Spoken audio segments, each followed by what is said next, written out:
Le Seigneur soit avec vous. Évangile de Jésus-Christ selon saint Luc.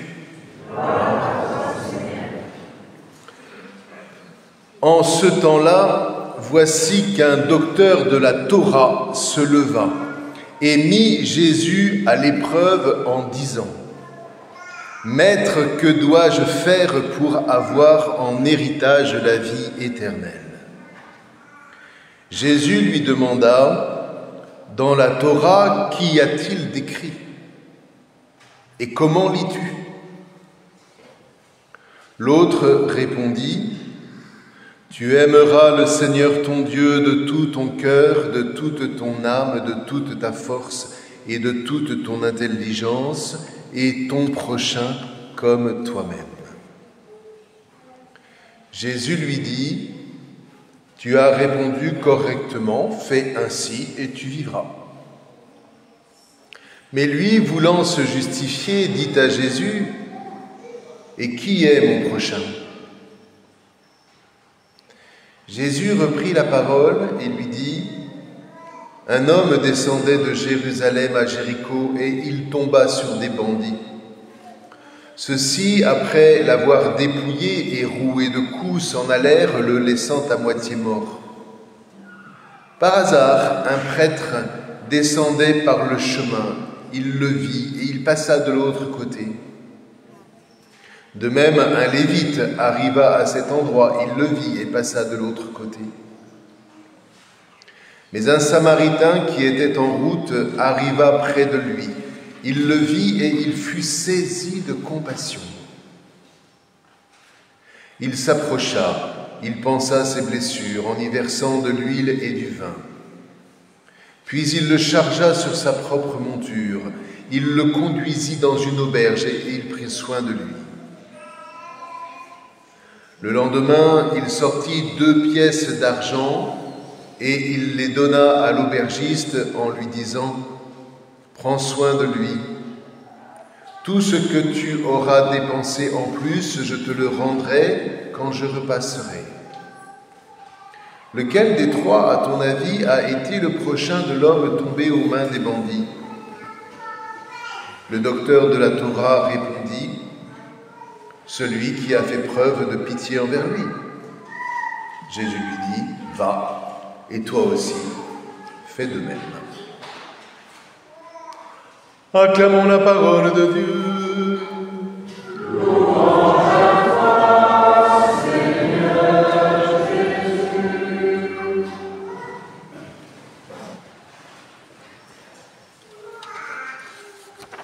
Alors je m'attache toujours à commenter les textes qui nous sont donnés dans la liturgie dans l'ordre où ils nous sont donnés. C'est ainsi qu'on comprend beaucoup mieux ce qui nous est dit dans l'Évangile. Le livre de Deutéronome commence par ces versets tellement essentiels. « Écoute la voix du Seigneur ton Dieu en gardant ses commandements et ses décrets. » Alors, à l'époque de Jésus, où on comprend plutôt l'araméen, voilà comment le Talmud décrit, traduit cette phrase du Deutéronome. Il dit : « Écoute le verbe du Seigneur, ton Dieu. » Car, vous voyez, à l'époque de Jésus, on n'entendait pas que le Seigneur parlait dans le ciel et qu'il fallait écouter la parole. On cherchait à écouter ce qu'on appelait le Verbe de Dieu.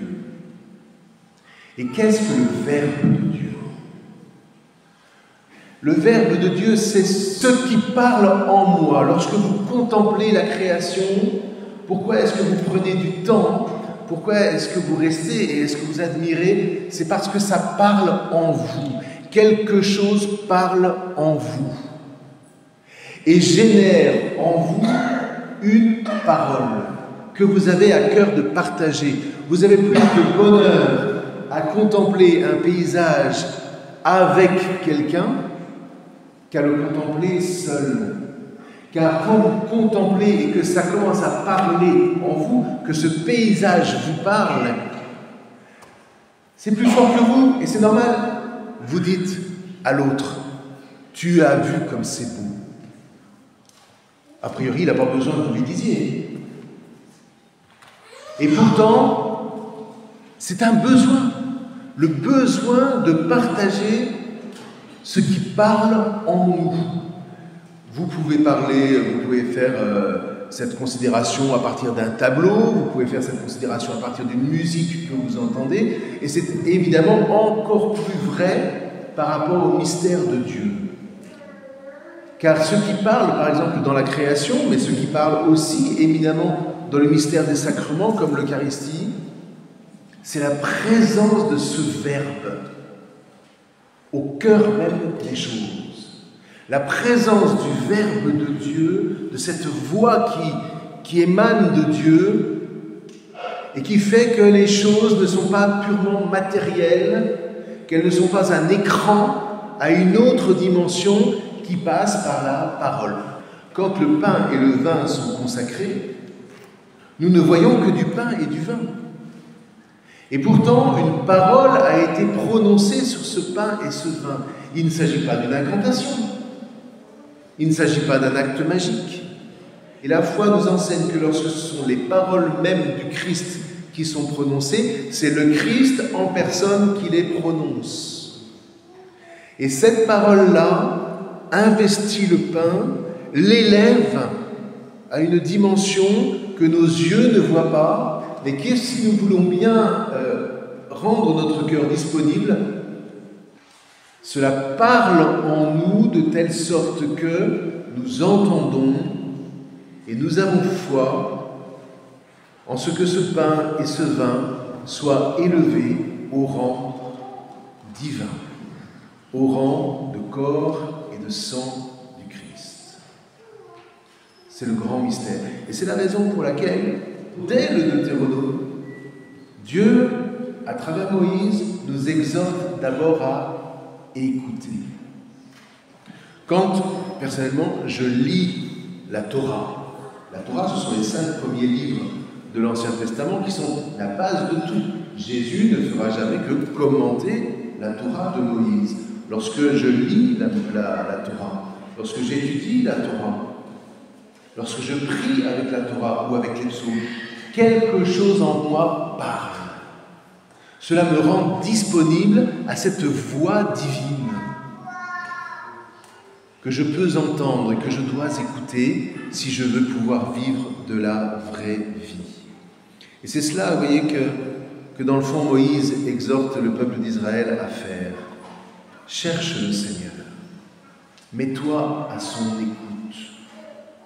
Pas tout seul, car tu appartiens à un peuple qui cherche d'un seul cœur à écouter cette voix.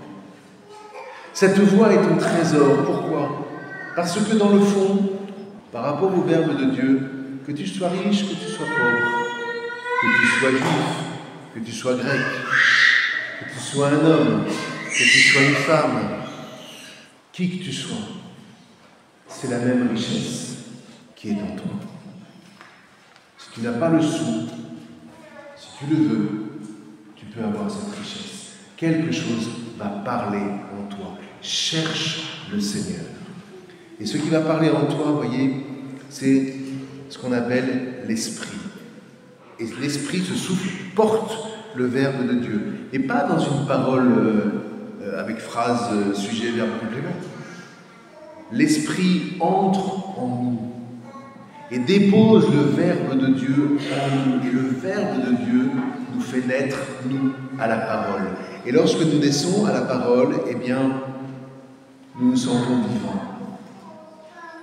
Tout le projet de Dieu, frères et sœurs, c'est de faire en sorte que nous soyons vivants. Mais pour cela, il faut prendre du temps. Pour cela, il faut prendre du temps et notre pauvre monde nous vole le temps. Aujourd'hui, peut-être pour les plus jeunes d'entre nous, nous sommes exhortés à trouver. Il faut trouver, tout de suite. Alors que les anciens disaient, il faut chercher. Si tu cherches, ce que tu trouveras sera une grâce. Si tu ne cherches qu'à trouver, le peu que tu trouveras, parce que dans le fond tu n'as pas cherché, le peu que tu trouveras en allant trop vite, tu ne l'auras pas trouvé, tu l'auras volé. Peut-être que tu feras des choses grandes aux yeux des hommes. Mais que se passe-t-il à l'intérieur de toi? Et que sert à l'homme de trouver des choses absolument sublimes, je pense à la physique quantique et tout ce qu'on peut déployer aujourd'hui, s'il n'a pas en lui cette sagesse qui va faire que ce qu'il trouve ne lui servira pas d'abord à exercer la mainmise sur le monde, mais servira le monde. Le nœud, il est là. Le nœud n'est pas de dire ce qu'on trouve de nouveau, c'est horrible, etc. Non. Le nœud, et des chrétiens devraient y être particulièrement éveillés, frères et sœurs. Le nœud, c'est de se dire, une fois que, à force d'avoir cherché, tu as trouvé, quel esprit en toi se met à souffler? L'esprit qui va travailler à donner la vie? Alors oui. L'esprit qui te poussera à donner la mort? Non. Vous voyez? Et en fait, toute la vie spirituelle, c'est ça. Seigneur, fais que souffle en moi et que parle en moi une puissance de vie qu'on va appeler une puissance de charité, une puissance d'amour. La charité, c'est quoi? Malheureusement, vous voyez, des mots qui sont tellement essentiels, on les a, avec le temps, pervertis, on les a rendus mesquins. On a dit, il faut faire la charité. Mais la charité, caritas, c'est l'amour qui se met au service. Et il faut d'abord considérer, frères et sœurs, que celui qui se met au service, c'est pas vous et moi, c'est Dieu.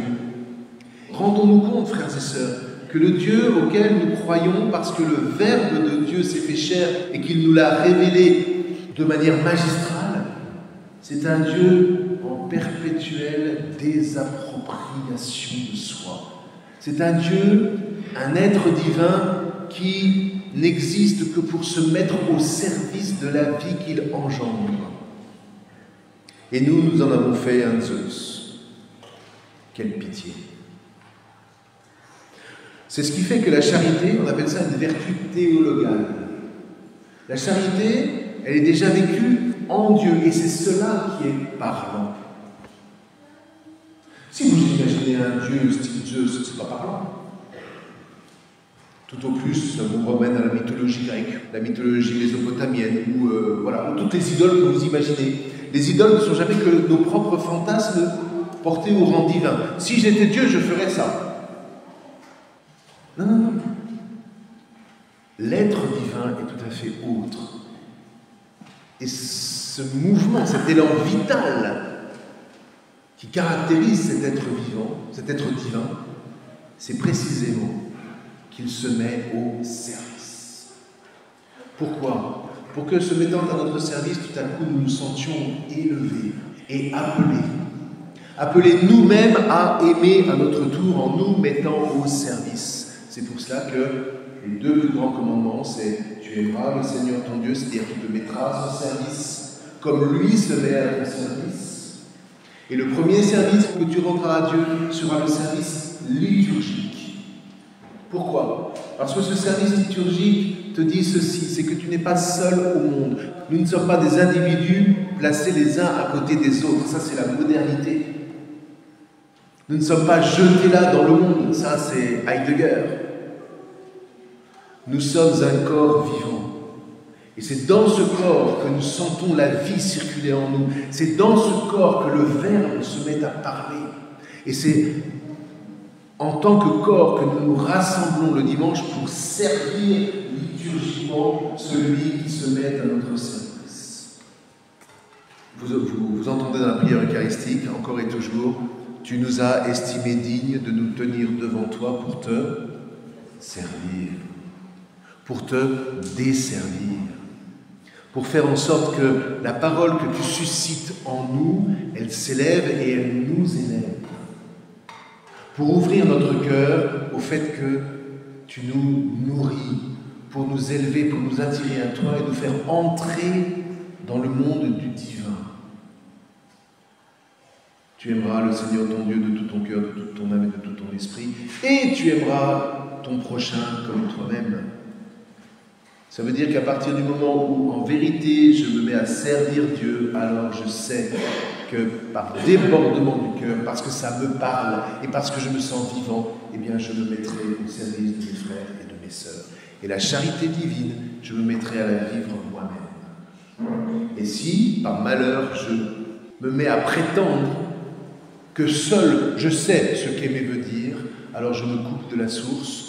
Ça ne veut pas dire que je serai essentiellement méchant, la question n'est pas là, mais tu n'iras pas jusqu'au bout de ta vocation. Tu n'iras pas jusqu'au bout de ce que le Verbe veut déposer en toi. Car les cheveux blancs nous apprennent une chose, c'est que nous n'avons jamais fini d'apprendre à aimer de charité. Nous ne sommes jamais des professionnels de la charité. Nous sommes toujours des pécheurs, toujours tentés, au moindre virage, d'abandonner la charité. Et c'est la raison pour laquelle nous avons besoin de nous retrouver chaque dimanche, parfois même chaque jour, de prier le matin, le soir, de sorte que nous ne tombions pas dans cette naïveté qui devient rapidement une sottise et qui serait de croire que par nous-mêmes nous sommes capables d'aller jusqu'au bout de l'amour qui donne la vie. Alors je terminerai simplement en disant, quand le scribe vient voir Jésus, il lui énonce les lois de la Torah, et Jésus lui dit, vis ça, fais ça, et tu entreras dans le règne de Dieu. Écoutons la parole du Seigneur s'adresser à vous et à moi. Fais ça, vis ces deux commandements, non pas toi tout seul dans ton coin, mais comme un seul corps, avec toute l'Église. Et tu verras, ça parlera en toi.